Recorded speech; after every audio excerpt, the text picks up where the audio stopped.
नमस्कार साଙ୍ଗमाने जय जगन्नाथ।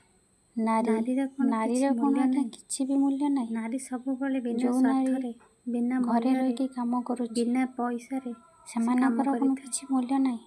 हेले नारी के समस्त सब नारी कौन कंपनी जाउछन्ति ना सब नारी जाके लोकन घरे काम करछन्ति। जो नारी लोकन घर काम करुछन्ति सेमानकर मूल्य अछि, सेमाननको मूल्य मिली जाउछि। सबुबले जो नारी घरे रही आम समस्तंकर दायित्व बुझुछि, निज दायित्व बुझुछि, मानकर देह पा निजर भी बुझुछि, हेले से नारीर किछि मूल्य नहीं, सम्मान भी नहीं, ना तार मूल्य ना तार पैसा किए अछि दबा ना बुझिया पे। बिना स्वार्थरे बिना मूल्य रे काम किछि पुरुष अछन्ति हेले कहन्ति सम्मान ता भीतर न थाए, कोन एमति अपमान करि कि सब काम करिथाए। किंतु से पुरुष जो बाहर जाए काम करुछि तार भी मूल्य अछि, ताकू भी मिल जाउछि मूल्य, ताकू भी माने सब मासुको पैसा मिल जाउछि। हेले एमिति कि सखा राति पाइला तार भी मूल्य मिल जाउछि दिन राति हवा पर्यंत गोटे पुरुष। किंतु नारी की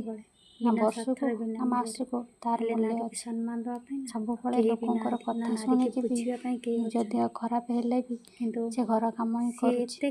ता भीतर गोटे दिन जदि तू घंटे बसीजिबि गोटे दिन बसीजिबि ता भीतर लोकंको कथा सबुबले सुखरे ही रहउथा शुणिबा पडुछि। सबुबले कष्टटा को नारी सब कथा शुणिकी भी ना सब काम करि पारुछि। राति पाइला कतुरु राति हेला पर्यंत केवल से पिला केवल से चाहे परिवार निजे तो कष्ट पाओ किंतु परिवार कष्ट न से एकुटिया जो माने रहउछन्ति कष्ट पाउछन्ति, फैमिली भीतर रहिकी भी कष्ट पाउछन्ति।